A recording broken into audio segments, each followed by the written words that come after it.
Katru darba dienas rītu no 7 līdz 11. Radio SVH. Andra Breidenfelda Rīta Svīta. Labi, jau par sportu sākuši esam runāt, tad mums studijas viesis ļoti sportisks cilvēks. Viņš kā sporta, kā kamaniņas pa trasi ietraucās mūsu studijā, un tas ir Gatis Maģiņš no Dienas mēdījiem, Dienas biznesa galvenais redaktors. Arī Dienas. Un Dienas. Un arī Dienas. Nu, visa diena ir jūsu rokās, jā, un diena ir sākusies, diena ir saulaina. Jūs parūpējāties, jā? Jā, Paldies. jūs esat smaidīgs un apņēmības pilns. Gan neesmu nekad to darījis, izaicinājis kādu metot cimtu, bet es nezinu īsti, kā to dāram. Vajag palasīt Puškina biogrāfiju vai atmiņas, jā, viņš meta bieži. Meta bieži, bet šaubos vai dūrainīti. Viņš arī rakstīs. Tur to balto cimtu droši vien kaut kā citādi meta dūrainītim savu tehnika. Jā, jo un tā doma ir tāda stipro skrējiena ietveros, kas notiks 4. maijā Sinavillā. Laikraksts Diena un Dienas biznesa vēlās izaicināt pirmkārt SVH un visas Latvijas mēdījus piedalīties tajā, noskaidrojot Latvijas stiprāko mēdīju. Vai jums jau ir sajūta, ka jūs tiesiet? Principā mēs ar pretenzijām. Jo jūs nākat ar tādu izaicinājumu. Tas ir tāds kā uzbrauciens, mums tagad vajadzētu uzkurināties. Es mēģinu uzvilkt, jā. Jā, bet nāc tā dāvana pa priekšu un nezinu, vai tas izdevās. Tas gan atšķaidījās, jā.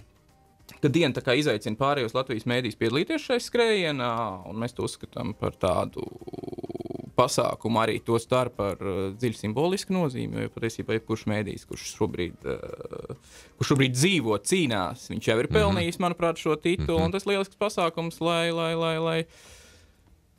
ar šo veselīgā dzīvesveidu karogu soļot un sacenstos. Tā simboliski tā. Es noķeršu. Viss pieņemts. Mēs esam izsaukti principā uz dueli, kurā duelēsies Tur vairāk. truēlis būs, man šķiet, ne? Jā, un es ceru patiesībā, ka pievienosies arī visi citi mēdīji, un tas attiecās uz televīzijiem, reģionāliem mēdījiem, rādio un tā tālāk, jo no viena mēdīja var piedalīties, ja nemaldos, 3 komandas. 4, man šķiet. 3 komandas, 4 cilvēki katrā, un vismaz vienam un tiem jābūt sievietei. Cik patīkam ziemā runāt ir par maiju, teiksim, par 4. ilūzija, ka tad būs silti, un parasti pienāk tas 4. maijs, un ir tāda mērenie laika apstākļi. Bet varbūt šajā gadījumā tiešām tie mērenie būtu labāki, jo mēs runājam par stipro skrējienu, un mēs terzējam kopā ar Dienas un Dienas biznesa galveno redaktoru Gati Maģiņu, kurš pats ir apņēmības pilns, kā jūs jau jutāt iepriekš, skriet, vai ne? Jā, jo man patiesībā tas izaicinājums personīgi ir ļoti liels, tāpēc, ka es mēģināju startēt 1. gadā, bet man tur mazliet nepaveicās, mazliet notraumējos, tā kā šogad es esmu apņēmības pilns bliest līdz galam. Gati, vai tu gatavosies kaut kā? Maratonam, piemēram, gatavojas? Es vispār cenšos sevi uzturēt tādā fiziskā formā, bet īpaši droši vien negatavoju. Bet ir tās prioritātes ir citi sporta veidi. Es saprotu, ka ir ar slēpošanu diezgan liela draudzība. Man patīk uzslēpot. Sniega pietiek šogad? Gan laikam jau. Laikam nebūšu oriģināls un būšu pietiekams snobisks, sakot, ka Latvijā tā ļoti grūti izslēpoties ir, jā, bet cenšos arī Latvijā paslēpot. Patīk uzsist tenisu un paskriet, un vispār jūtu, ka Varbūt tu zini, kāpēc tenisam pūkaini bumbiņi ir? Ja otrais jautājums. Pūkaini ir tikai sākumā, tā viņi paspēlē kāds ilgāk, tad viņi paliek galīgi nepūkaini. Cīņu vai kauju arī citus mēdījus. Mums cimdiņš jau tika mests, un tagad es saprotu, ka tiks apstaigāti mēs šodien plānā, mums ir TV3. TV3 uzmanās, tas ir šausmīgi. Kāpēc tu viņus brīdini? Pa čomām, kāpēc nevar? Nē, tieši otrādi. Īsts latvietis, tā nedarītu. Skaidrs. Un tad vēlreiz atgādinām, stipro skrējienu ietvaros tiek dibināts atsevišķu mēdīju kauss. Jā, Diena izaicina pārējos Latvijas mēdījus piedalīties šajā skrējienā. Mēdī cīnās par titulu stiprākais mēdījis, ko varēs nesāt veselu gadu līdz nākamajiem mačiem, tā teikt. Tur būtu jauki, ja mūsu mājaslapā pirmais uzraksts Latvijas stiprākais mēdījis. Mēs jau arī ceram. avīzes titulapā. Nu jā, TV3 atcerējušies jau rādīt visu laiku stūrītī, tur, kur parasti ir tas, kas... Tas trīnieciņš? Vai kas? Trīnieciņš, jā. Ko trīnieciņš tur? Tur ir Kulīts, Trešdaļa no ekrāna būs Latvijas stiprākais mēdījis. Sev tur formā. Tāpat. Jā, bet mēs būsim jau piekusuši uz to tātad vai pārtrenējušies. Gads būs formā. Labi, jāsāk trenēties vēl.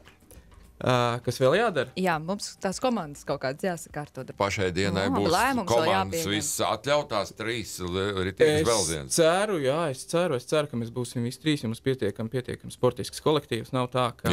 Jā, es varu pastāstīt. Jums taču jāsēž pārsvarā. Nē, tas arī vēl viens aspekts tāds, ka droši vien tas stereotips ir tāds, ka tie žurnālisti tādi, līdzīgi citplanētiešiem garām rokām, gariem pirkstiem. Bet tā jau arī ir. Un tās garās rokas ir tāpēc, lai banketos, kad ir prezentācijas un viss varētu aiziet galdu. Nē, tas tā galīgi nav. Es varu pateikt, ka mums bija pavisam nesen spēkdienas ietveros. Mēs pusdienas laikā uzlikām stieni pagalmā dienas. Jā, neviens negāja ēst, bet viss bija tiešām uzvarētais pieilgās, ja nemaldos, 24 reizes.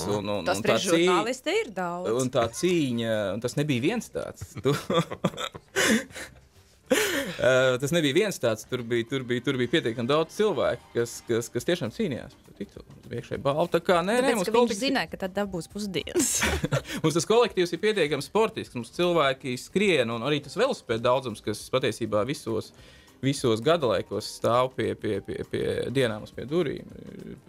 Cilvēki tiešām ir sportisti, viņi brauc vēlo uz darbu, gan ziemu, gan vasaru. Mums jau Latvijā tagad tas ir arvien izplatītāk, tas ir labi. Šeit es jums neredzēju nevienu.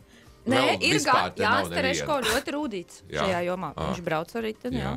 Te jau vispār tagad pagaidām vēl neviena nav. Mēs jau tāds vēlais mēdījis. Mēs te vienīgi esam 2, kas krīt uz ambrazūrām. Es jau neko, es tik tā vēroju. Nu ko, vērosim 1.2.4. maijā. Redzēs, kā mums ies. Un Gats Maģiņš, dienas un dienas biznesa galvenais redaktors, tagad ar savu dzimtas cimdiņu. Jā, mammas sadīts. Mammas cimdiņu dosies tagad pie citiem mēdījiem. Beigās būs. Kāds viņš būs?